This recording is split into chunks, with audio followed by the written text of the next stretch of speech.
The question. Oh, Okay.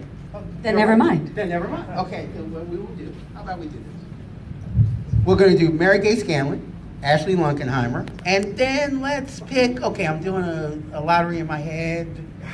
How about Larry Arata? Let's do Larry Arata. Okay. All right, Larry Arata. Okay, here it comes. So Mary Gay Scanlon, here's the question. Our country's infrastructure is in great need of repair. What thoughts do you have on how we as a country could start to improve our roads, bridges, tunnels, and electrical grids?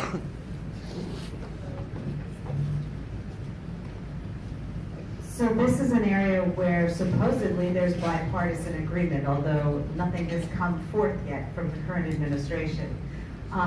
We know that our infrastructure needs a lot of help. In Delaware County, where I live, they just replaced a bridge, a viaduct for SEPTA that was built during Grover Cleveland's administration. Okay, so we almost lost the media Elwyn line for a while. We really need to invest in our infrastructure for a couple reasons. First of all, because it's going to promote business, it's going to help business. I heard a story recently about a business that builds turbines out near Pittsburgh. And that business can't get its turbines to the port here in Philadelphia efficiently because our roads are not very good in this state.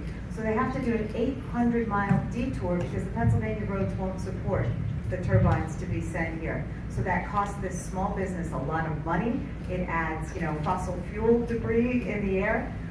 We need to invest in infrastructure to help business, but we also need to do it to provide good jobs for our citizens here. And infrastructure investment will do that. We should be able to bridge that divide in Washington. That's my goal. I've been able to work across the aisle as an elected school board official before, and working as a public interest lawyer, trying to find common ground to promote the public interest. Thank you. All right, Ashley Lunkenheimer, 1 minute. Thank you very much.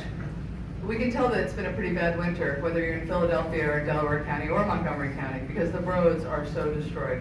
And they will be rebuilt, and those will create jobs, and that will be a positive thing. But we have a long-term, bigger infrastructure problem in our country, and that was going to be an area of bipartisan support, which was encouraging in a time where there's very little bipartisan support.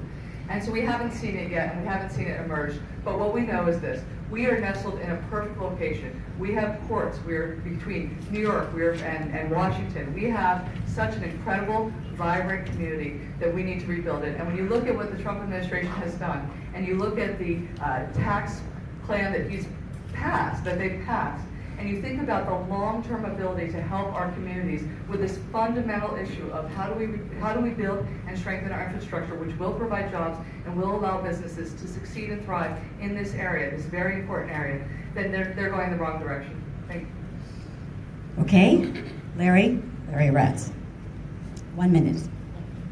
Yeah, I don't think there's much space between these greatness and myself on many issues at all. I think we're all in agreement on most issues.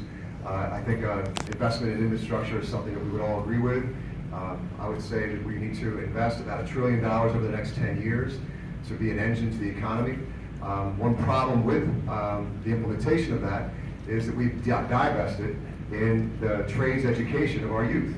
And so we might not have the staffing, the people power of our youth, of this upcoming generation, because we divested from education in the trades. So we have to reinvest in education in the trades so that when our government does invest in retooling and re-engineering and resurfacing our roads, our bridges, our tunnels, that we have the knowledge and the background and the preparation to staff those jobs with our youth. So we absolutely need to invest in the infrastructure of our country, and we need to invest in the education of youth, not just for the kids who are going to college, but for the youth who are going to work the trades. Thank you, Mr. Arata. Just to let folks